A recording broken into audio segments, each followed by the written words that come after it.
Hey guys, welcome to government jobs Gyan YouTube channel. Guys, आज की इस वीडियो में हम बात करेंगे यूपी पीएससी एपीओ के new recruitment notification online form apply process के बारे में। जी हाँ दोस्तों, Uttar Pradesh public service commission ने असिस्टेंट प्रोसिक्यूशन ऑफिसर एपीओ के 182 खाली पदों को भरने के लिए नोटिफिकेशन रिलीज किया हुआ है।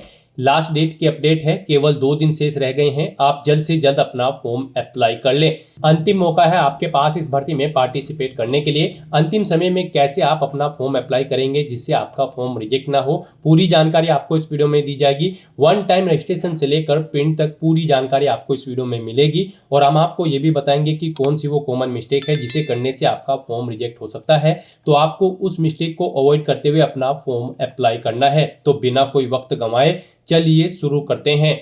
आपको इस वीडियो के डिस्क्रिप्शन बॉक्स में हमारी वेबसाइट IND-sarkari-naukri.in के इस पेज का लिंक मिल जाएगा। यहाँ पर आपको इस भर्ती के रिगार्डिंग सभी डिटेल्स प्रोवाइड कर दी गई है। उत्तर प्रदेश पब्लिक सर्विस कमीशन ने असिस्टेंट प्रोसिक्यूशन ऑफिसर एपीओ के 182 खाली पदों को भरने के लिए नोटिफिकेशन रिलीज किया हुआ है। आप 16 अक्टूबर 2025 तक अपने फॉर्म अप्लाई कर सकते हो। अंतिम मौका है, लास्ट डेट की नई अपडेट है, केवल 2 दिन शेष रह गए हैं। आप जल्द से जल्द अपना फॉर्म अप्लाई कर लें। लॉ डिग्री धारक कैंडिडेट अप्लाई कर सकते हैं। 21 से 40 साल आपकी आयु सीमा रखी गई है। जनरल, ओबीसी, ईडब्ल्यूएस के लिए 125 रुपये फीस है। SC ST कैटेगरी कैंडिडेट के लिए 65 रुपये फीस है। PH कैंडिडेट के लिए मात्र 25 रुपये फीस है, जो कि आप ऑनलाइन मोड से जमा करा सकते हो। सिलेक्शन आपका रिटर्न एग्जाम और इंटरव्यू के आधार पर होगा। आप ऑल इंडिया से ऑनलाइन मोड में अप्लाई कर सकते हो। उसके लिए आपको इस पेज को नीचे स्क्रॉल डाउन करना है। इंपोर्टेंट लिंक सेक्शन में आकर English notification PDF, Hindi notification PDF links पर क्लिक करके आपको इस भर्ती के नोटिफिकेशंस को ओपन कर लेना है, हिंदी और इंग्लिश में। आप जिस भी लैंग्वेज में रीड आउट करना चाहते हैं इन्फॉर्मेशन, उसे ओपन करें और उसमें से आप पूरी डिटेल रीड कर ले। यहाँ पर आपको सभी डिटेल्स प्रोवाइड कर दी गई है, जैसे कि क्या पोस्ट का नाम है, कितनी उसके लिए नंबर ऑफ वैकेंसीज है, कैसे आप अप्लाई कर सकते हो, कब से कब तक आप अप्लाई कर सकते हो, क्या आपका एलिजिबिलिटी क्राइटेरिया होना चाहिए। पूरी जानकारी आपको इस नोटिफिकेशन में दे दी गई है। आप सभी डिटेल्स यहाँ से रीड करें, उसके बाद अपने फॉर्म अप्लाई कर लें। फॉर्म अप्लाई करने के लिए भी आपको हमारी वेबसाइट के इसी पेज पर ही अप्लाई ऑनलाइन का लिंक दिया गया है। जैसे ही आप इस लिंक पर क्लिक करेंगे तो आपके सामने उत्तर प्रदेश पब्लिक सर्विस कमीशन का ये पोर्टल ओपन होगा। गाइस, यहाँ पर आने के बाद आपको इस भर्ती पर अप्लाई करने के लिए असिस्टेंट प्रोसिक्यूशन एग्जामिनेशन के इस सेक्शन में आना है और इसके सामने अप्लाई के इस लिंक पर क्लिक करते हुए आपको अप्लाई करना है। उसके बाद आपके सामने यहाँ पर कुछ इस तरह से इंटरफेस ओपन होगा। गाइस, यहाँ पर आने के बाद आपको अपनी क्वालिफिकेशन चेकआउट कर लेनी है। चेक क्वालिफिकेशन की स्टेप पर क्लिक करके और उसके बाद ऑथेंटिकेट विद OTR के इस ऑप्शन पर क्लिक करना है। फिर यहाँ पर आपको ऑथेंटिकेट विद OTR सर्वर के ऑप्शन पर क्लिक करना है। फिर आपसे पूछा गया है कि क्या आपने अपना वन टाइम रजिस्ट्रेशन कंप्लीट कर लिया है। गाइस, यहाँ पर अगर आपने वन टाइम रजिस्ट्रेशन कंप्लीट कर लिया है तो आप यस करेंगे और फिर गो के ऑप्शन पर क्लिक करेंगे और फिर यहाँ पर आप अपना OTR नंबर एंटर करके प्रोसीड के ऑप्शन पर क्लिक करके अपने डैशबोर्ड में लॉगिन करके आप अपना फॉर्म अप्लाई करेंगे। और अगर आपने OTR रजिस्ट्रेशन नहीं किया है, आप उत्तर प्रदेश पब्लिक सर्विस कमीशन के इस पोर्टल के थ्रू किसी भी भर्ती के लिए फर्स्ट टाइम अप्लाई करने जा रहे हो, तो सबसे पहले यहाँ पर आपको अपना वन टाइम रजिस्ट्रेशन करना होगा। उसके लिए आपको यहाँ पर नो ऑप्शन सेलेक्ट करना है। फिर आपको click here to get your OTR number option पर क्लिक करना है। फिर आपके सामने यहाँ पर आपका वन टाइम रजिस्ट्रेशन का फॉर्म ओपन हो जाएगा। यहाँ पर आकर आपको अपनी ईमेल ID एंटर करनी है, अपना मोबाइल नंबर आपको एंटर करना है और उसके बाद आपको वेरीफाई ईमेल एंड मोबाइल के इस ऑप्शन पर क्लिक करना है। फिर आपके सामने यहाँ पर कुछ इस तरह से पॉपअप शो होगा। अब यहाँ पर आपको गेट OTP ऑन ईमेल और गेट OTP ऑन मोबाइल इन ऑप्शन पर क्लिक कर देना है। उसके बाद आपकी रजिस्टर्ड ईमेल ID और मोबाइल नंबर पर OTP जाएंगे, उन्हें आपको वेरीफाई कर लेना है। आपको अपने OTP यहाँ पर एंटर करने हैं और फिर आपको वेरीफाई ईमेल ID और वेरीफाई मोबाइल नंबर के ऑप्शन पर क्लिक कर देना है। इस तरह से यहाँ पर आपकी ईमेल ID और मोबाइल नंबर वेरीफाई हो जाएंगे। उसके बाद यहाँ पर आपको क्लिक हियर टू प्रोसीड के इस ऑप्शन पर क्लिक करना है। फिर आपके सामने मैसेज शो हो जाएगा, आपका मोबाइल नंबर यहाँ पर सक्सेसफुली वेरीफाई हो चुका है और ईमेल ID। आपका मोबाइल नंबर और ईमेल ID वेरीफाई होने के बाद आपको आपके OTR के पेज पर ही यहाँ पर रिडायरेक्ट किया जाएगा। अब यहाँ पर आपको अपना फोटो और सिग्नेचर अपलोड करने हैं। फोटो की विड्थ आपकी 5 सेंटीमीटर होनी चाहिए, हाइट 6 सेंटीमीटर और सिग्नेचर की यहाँ पर जो विड्थ होगी वो 6 सेंटीमीटर होनी चाहिए और हाइट 3 सेंटीमीटर होनी चाहिए। तो यहाँ पर आपको सिलेक्ट कलर फोटो इस ऑप्शन पर क्लिक करना है, अपना फोटो सिलेक्ट करना है और उसे यहाँ पर अपलोड कर देना है। ऐसे ही यहाँ पर आपको अपने सिग्नेचर के लिए सिलेक्ट लेटेस्ट सिग्नेचर आपको इस ऑप्शन पर क्लिक करना है और अपने सिग्नेचर को यहाँ पर आपको अपलोड कर देना है। सिग्नेचर यहाँ पर आपके ब्लैक बोल्ड पेन से होने चाहिए। अपना फोटो और सिग्नेचर अपलोड करने के बाद फिर यहाँ पर आपको अपने आधार के 6 डिजिट लास्ट के 6 डिजिट यहाँ पर एंटर करने हैं। उसके बाद आपको अपना फर्स्ट नेम यहाँ पर एंटर करना है।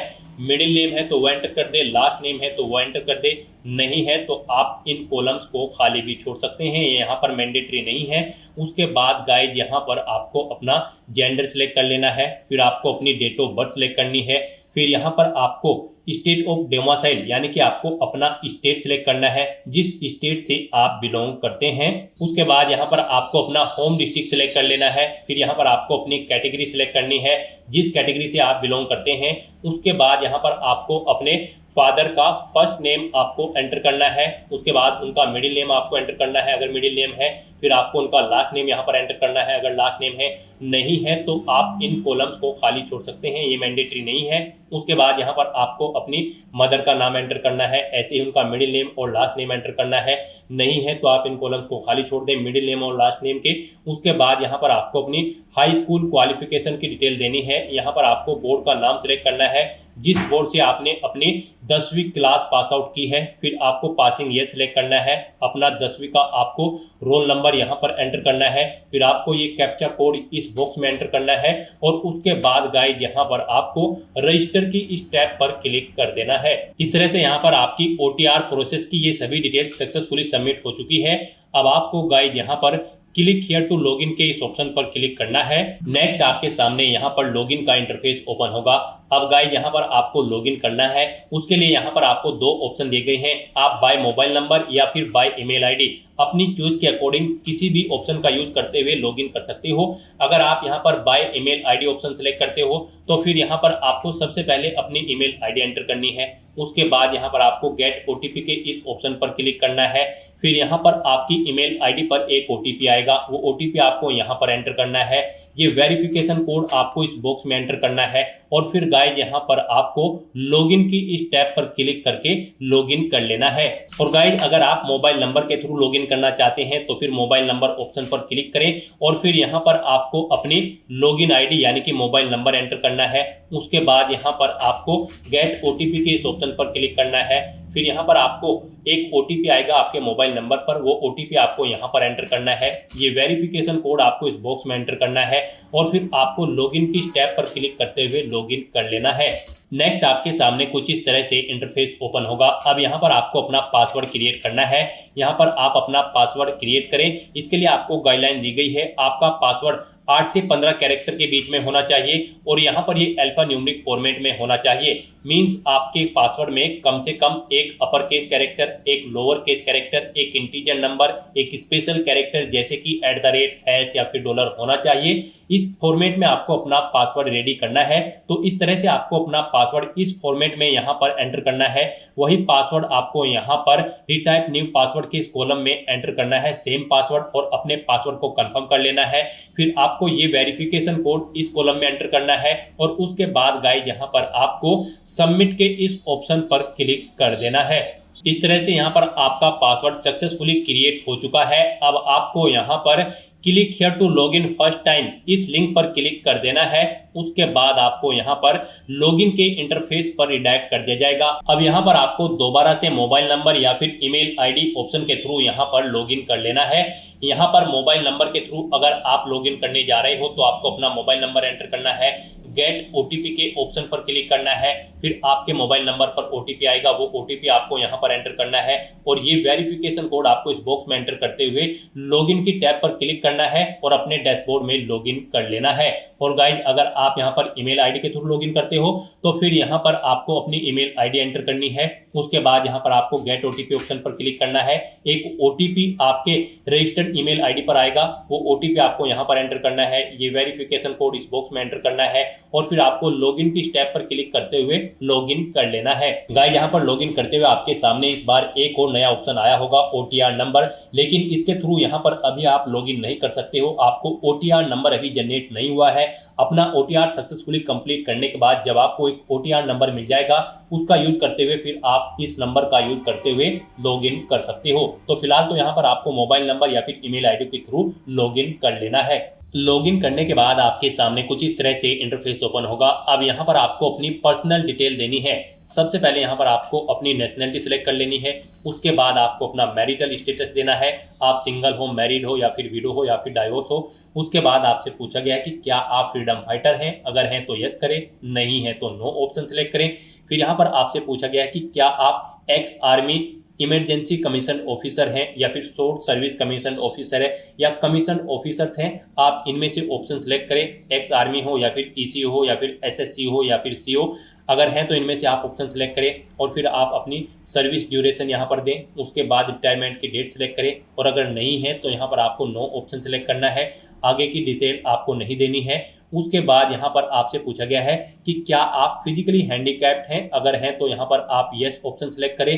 फिर यहाँ पर आपको अपनी हैंडीकैप की डिटेल देनी होगी। यहाँ पर आपसे पूछा गया है कि क्या आपको ब्लाइंड या फिर विजन प्रॉब्लम है, अगर है तो आप यस सेलेक्ट करें और फिर बताएं आपको ब्लाइंड की प्रॉब्लम है या फिर लो विजन की, नहीं है तो नो ऑप्शन सेलेक्ट करें।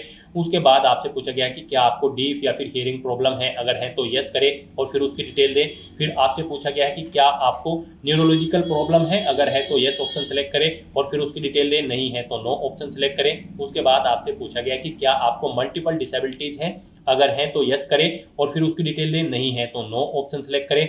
फिर यहाँ पर आपसे पूछा गया कि क्या आपको फिजिकली प्रॉब्लम है, लोकोमोटर डिसेबिलिटी, सर्बल पैलेसी है, अगर है तो यहाँ पर आप यस ऑप्शन सेलेक्ट करें और फिर यहाँ पर आप अपनी PH कैटेगरी, लोकोमोटर या फिर सर्बल पैलेसी की कैटेगरी या फिर सब कैटेगरी सिलेक्ट कर लें। कौन सी यहाँ पर आपको लोकोमोटर या फिर सर्बल पैलेसी है, आप अपने अकॉर्डिंग ऑप्शन सेलेक्ट करें। और गाइस, अगर आपको ये प्रॉब्लम नहीं है, आप फिजिकली प्रॉब्लम आपको नहीं है, तो यहाँ पर आपको नो ऑप्शन सेलेक्ट करना है। फिर ये आगे की डिटेल्स आपके सामने डिसेबल्ड कर दी जाएगी। उसके बाद यहाँ पर आपको इस पेज को नीचे स्क्रॉल डाउन करना है। फिर यहाँ पर आपसे पूछा गया है कि क्या आप स्किल्ड प्लेयर हैं, अगर हैं तो यहाँ पर आप यस ऑप्शन सेलेक्ट करें और फिर यहाँ पर लेवल ऑफ प्लेयर आप यहाँ पर सिलेक्ट करें। यानी कि यहाँ पर आपसे पूछा गया कि क्या आप स्पोर्ट पर्सन हैं, अगर हैं तो आप यस करेंगे और फिर यहाँ पर आप बताएं किस लेवल के आप प्लेयर हैं, इंटरनेशनल लेवल, नेशनल लेवल या फिर स्टेट लेवल, आप अपने अकॉर्डिंग ऑप्शन सेलेक्ट करें। फिर यहाँ पर आपसे पूछा गया कि क्या आपके पास NCC है, अगर है तो यस करें और फिर यहाँ पर आप NCC का सर्टिफिकेट लेवल बताएं कौन सा है आपके पास, A, B या फिर C, और अगर नहीं है आपके पास NCC तो फिर यहाँ पर आपको नो ऑप्शन सेलेक्ट कर लेना है। फिर आपसे पूछा गया कि क्या आप गवर्नमेंट एम्प्लॉय हैं, फिर आप करंट वर्किंग ऑप्शन सेलेक्ट करेंगे और उसके बाद यहाँ पर आपको बताना होगा कि आप स्टेट गवर्नमेंट के एम्प्लॉय हैं उत्तर प्रदेश के या फिर अदर स्टेट या फिर सेंट्रल गवर्नमेंट के एम्प्लॉय हैं। यहाँ पर आप अपने अकॉर्डिंग ऑप्शन सेलेक्ट करेंगे और अगर आप गवर्नमेंट सर्विस नहीं करते हैं, गवर्नमेंट एम्प्लॉय नहीं है, तो यहाँ पर आपको नो ऑप्शन सेलेक्ट करना होगा। ये डिटेल आपको डिसेबल कर दी जाएगी, नहीं प्रोवाइड करानी है। फिर यहाँ पर आपसे पूछा गया है कि क्या आपको कभी उत्तर प्रदेश पब्लिक सर्विस कमीशन ने किसी परीक्षा में बैठने से रोका है, अगर रोका है तो आप यस ऑप्शन सेलेक्ट करें और फिर यहाँ पर आपको बताना है कब तक आपको परीक्षा में बैठने के लिए रोका गया है। आपको ईयर सेलेक्ट करना है, मंथ और डे सेलेक्ट कर लेना है और अगर नहीं रोका है तो यहाँ पर आपको नो ऑप्शन सेलेक्ट करना है। ये डिटेल आपको डिसेबल कर दी जाएगी, ये आपको प्रोवाइड नहीं करानी है।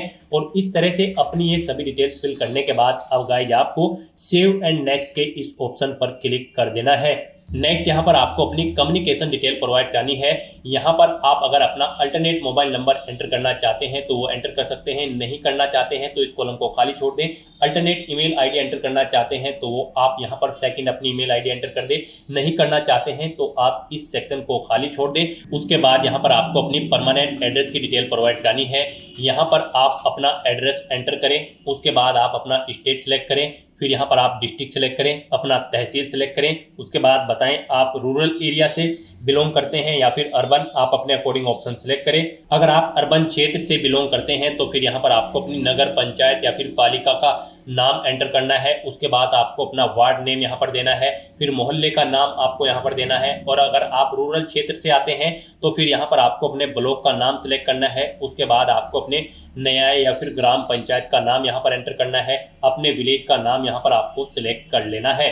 और उसके बाद गाइस यहाँ पर आपको अपना पुलिस स्टेशन यहाँ पर सिलेक्ट कर लेना है, फिर आपको अपना हाउस नंबर एंटर करना है, स्ट्रीट नंबर यहाँ पर आपको एंटर करना है या फिर पोस्ट ऑफिस। उसके बाद यहाँ पर आपको अपना पिन कोड एंटर कर देना है। फिर यहाँ पर आपको अपना कोरोस्पोंडेंस एड्रेस एंटर करना है, और अगर आपका कोरोस्पोंडेंस एड्रेस आपके परमानेंट एड्रेस के अकॉर्डिंग सेम है तो बस आप इस चेकबॉक्स को ओके कर दें, सेम एज परमानेंट एड्रेस। यहाँ पर ऑटोमेटिकली आपका कोरोस्पोंडेंस एड्रेस आपके परमानेंट एड्रेस के अकॉर्डिंग फिल हो जाएगा। और उसके बाद गाइस यहाँ पर आपको सबमिट डिटेल्स के इस ऑप्शन पर क्लिक कर देना है। नेक्स्ट आपके सामने कुछ इस तरह से इंटरफेस ओपन होगा। अब गाइस यहाँ पर आपको फोटो एंड सिग्नेचर की स्टेप पर क्लिक कर देना है। उसके बाद यहाँ पर आपके सामने कुछ इस तरह से इंटरफेस ओपन होगा। यहाँ पर आपने जो स्टार्टिंग में अपना फोटो और सिग्नेचर अपलोड किए थे वो यहाँ पर आपको शो कर दिए गए हैं। यहाँ पर आपको आपके फोटो और सिग्नेचर के लिए गाइडलाइन दी गई है। यहाँ पर आपके सिग्नेचर कुछ इस फॉर्मेट में होने चाहिए, यानी कि आपके सिग्नेचर में आपको पहले इंग्लिश में सिग्नेचर करने हैं, उसके बाद आपको हिंदी में अपना कंप्लीट नाम यहाँ पर मेंशन करना है और फिर उन्हें यहाँ पर आपको अपलोड कर देना है। इनके लिए यहाँ पर आपको गाइडलाइन भी दी गई है। गाइड यहाँ पर आपका जो फोटो होगा वो 5 KB से 50 KB के बीच में होना चाहिए, और जो सिग्नेचर होंगे आपके वो भी 5 से 30 KB के बीच में होने चाहिए, JPG या फिर JPEG फॉर्मेट में होने चाहिए। यहाँ पर अगर इस गाइडलाइन के अकॉर्डिंग आपका फोटो और सिग्नेचर नहीं है तो यहाँ पर आप इन्हें चेंज कर सकते हो। आप यहाँ पर सेलेक्ट लेटेस्ट सिग्नेचर या फिर सेलेक्ट लेटेस्ट कलर फोटो इन ऑप्शन पर क्लिक करें। आपके सामने यहाँ पर फाइल सिलेक्ट करने का ऑप्शन आ जाएगा और फिर यहाँ पर आप अपना फोटो और सिग्नेचर चेंज कर सकते हो अगर ये दी गई गाइडलाइन के अकॉर्डिंग नहीं है। और गाइस यहाँ पर अगर आपका फोटो और सिग्नेचर बिल्कुल करेक्ट फॉर्म में है तो बस यहाँ पर अब आपको लास्ट के ऑप्शन पर लॉक एंड फाइनल सबमिट, आपको इस ऑप्शन पर क्लिक कर देना है। उसके बाद आपको आपके OTR फॉर्म का पूरा प्रीव्यू यहाँ पर शो कर दिया गया है। आपको सभी डिटेल्स केयरफुली चेकआउट करनी है और यहाँ पर आप click here to print your OTR detail, इस ऑप्शन पर क्लिक करके आप अपने OTR की सभी डिटेल्स का एक प्रिंट आउट ले सकते हो फ्यूचर यूज के लिए। तो यहाँ पर आपको अपनी सभी डिटेल्स केयरफुली चेकआउट कर लेनी है। पेज को नीचे स्क्रॉल डाउन करना है, डिक्लेरेशन सेक्शन में आना है, इन चेक बॉक्सेस को ओके करना है और उसके बाद गाइस यहाँ पर आपको लॉक एंड फाइनल सबमिट के इस ऑप्शन पर क्लिक कर देना है। याद रहे अगर आप इस ऑप्शन पर क्लिक कर देते हैं तो इसके बाद आप अपनी प्रोफाइल में कोई भी एडिट नहीं कर पाएंगे। तो आपको केयरफुली अपनी सभी डिटेल्स चेकआउट कर लेनी है और उसके बाद ही आपको लॉक एंड फाइनल सबमिट के ऑप्शन पर क्लिक करना है। इस तरह से अपनी सभी डिटेल्स यहाँ पर सबमिट करने के बाद आपको इस पेज को ऊपर स्क्रॉल करते हुए टॉप पर ही यहाँ पर आपको ये बॉक्स मिल जाएगा, गेट OTR नंबर इमीडिएटली। आपको इस ऑप्शन पर क्लिक कर देना है। गेट OTR नंबर पर क्लिक करते ही आपके सामने ये पॉपअप यहाँ पर शो होगा। अब यहाँ पर आप चेकआउट कर सकते हो आपने जो जो भी एक्शंस पीछे किए हैं, जैसे अपनी ईमेल आईडी, मोबाइल नंबर या फिर पर्सनल डिटेल या फोटो या फिर सिग्नेचर, यहाँ पर इनके सामने आपको ग्रीन कलर में यस के ऑप्शन मिल जाएंगे, यानी कि आपने सभी स्टेप्स यहाँ पर केयरफुली कंप्लीट कर लिए हैं। और यहाँ पर बस अब आपको guide click to generate OTR number, इस ऑप्शन पर क्लिक कर देना है। उसके बाद आपको यहाँ पर आपका OTR नंबर प्रोवाइड करा दिया गया है। ये OTR नंबर आपके रजिस्टर्ड मोबाइल नंबर और ईमेल आईडी पर भी सबमिट कर दिया गया है। आपको इसे केयरफुली नोट डाउन करके रख लेना है फ्यूचर यूज के लिए। इसी के थ्रू ही आप आगे उत्तर प्रदेश पब्लिक सर्विस कमीशन की जितनी भी भर्तियां होंगी उनके लिए अप्लाई कर पाओगे। बिना इसके आप UPPSC यानी कि उत्तर प्रदेश पब्लिक सर्विस कमीशन की किसी भी भर्ती के लिए अप्लाई करने के लिए एलिजिबल नहीं होंगे। तो यहाँ पर अब आपको क्लोज के इस बटन पर क्लिक कर देना है। गाइस यहाँ पर आपका उत्तर Pradesh public service commission UPPSC का one time registration successfully complete हो चुका है। फिर आपको lock and final submit option पर क्लिक कर देना है। उसके बाद आपको आपके डैशबोर्ड में डायरेक्ट कर दिया जाएगा। अब यहाँ पर आने के बाद गाइड आपको या फिर वहां से भी आप चेक OTR स्टेटस के ऑप्शन पर क्लिक कर सकते हैं। तो यहाँ पर अब आपको चेक OTR स्टेटस के इस ऑप्शन पर क्लिक करना है और यहाँ पर आप चेकआउट कर सकते हो। आपको एक OTR नंबर सक्सेसफुली यहाँ पर जनरेट कर दिया गया है। आपको इसे केयरफुली नोट डाउन करके रख लेना है फ्यूचर यूज के लिए। OTR स्टेटस में भी आप चेकआउट कर सकते हैं। यहाँ पर आपको जनरेटेड ऑप्शन शो कर दिया गया है।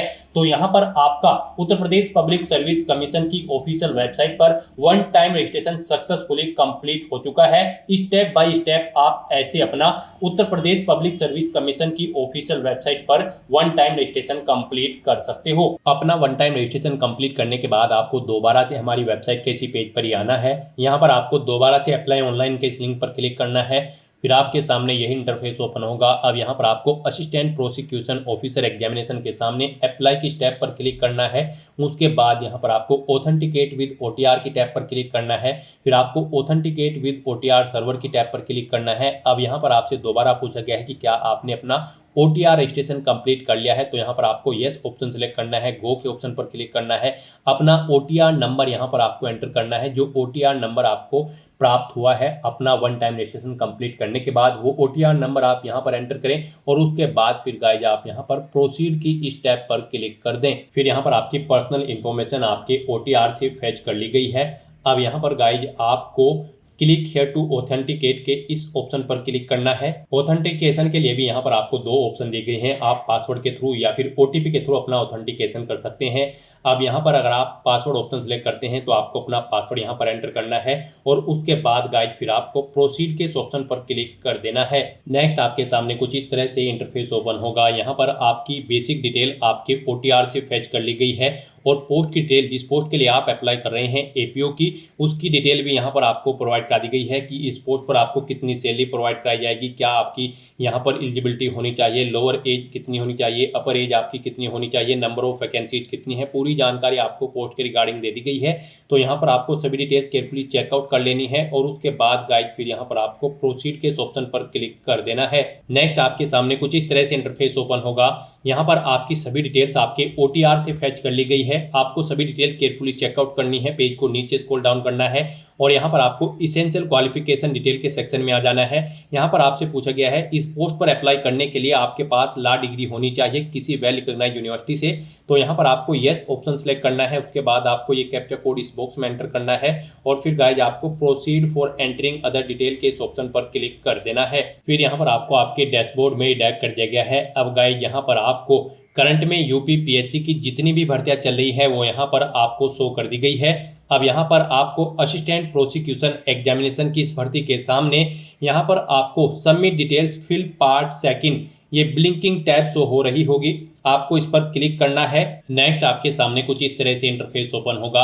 अब यहाँ पर आपकी दोबारा से सभी डिटेल्स आपके OTR से फैच कर ली गई है। अब बस यहाँ पर आपको अपनी प्रोफेशनल क्वालिफिकेशन की डिटेल प्रोवाइड करनी है। यहाँ पर आपसे पूछा गया कि क्या आपने टेरिटोरियल आर्मी में कम से कम 2 साल सेवा की है, अगर की है तो यहाँ पर आप यस ऑप्शन सेलेक्ट करेंगे और नहीं की है तो आप नो ऑप्शन सेलेक्ट करेंगे। फिर यहाँ पर आपसे पूछा गया कि क्या आपके पास NCC का B सर्टिफिकेट है, अगर है तो आप यस ऑप्शन सेलेक्ट करेंगे, नहीं है तो नो ऑप्शन सेलेक्ट कर लेंगे। गाइज अगर आपके पास ये क्वालिफिकेशन नहीं है तो कोई बात नहीं, अगर आपके पास ये क्वालिफिकेशन होगी तो फिर यहाँ पर आपको प्रेफरेंस दिया जाएगा इस भर्ती प्रोसेस के दौरान। इस तरह से अपनी डिटेल फिल करने के बाद फिर आपको इस पेज को नीचे स्क्रॉल डाउन करना है, डिक्लेरेशन सेगमेंट में आना है और यहाँ पर आपसे पूछा गया कि क्या आप ऊपर दिए गए सभी डिक्लेरेशन सेगमेंट एक्सेप्ट करते हैं, तो यहाँ पर आपको यस ऑप्शन सेलेक्ट करना है। ये कैप्चा कोड आपको यहाँ पर एंटर करना है और उसके बाद गाइस यहाँ पर आपको प्रीव्यू फॉर्म के इस ऑप्शन पर क्लिक कर देना है। फिर यहाँ पर आपको आपके एप्लीकेशन फॉर्म का पूरा प्रीव्यू शो कर दिया गया है। आपको सभी डिटेल्स केयरफुली चेकआउट करनी है, पेज को नीचे स्क्रॉल डाउन करना है। कहीं पर कोई मिस्टेक है तो आप एडिट बटन पर क्लिक करके एडिट कर सकते हो, नहीं तो यहाँ पर बस अब आपको सबमिट एप्लीकेशन फॉर्म के इस ऑप्शन पर क्लिक कर देना है। इस तरह से यहाँ पर आपका एप्लीकेशन फॉर्म सक्सेसफुली सबमिट हो चुका है, लेकिन कंफर्म इसे आपके फीस पेमेंट के बाद ही किया जाएगा।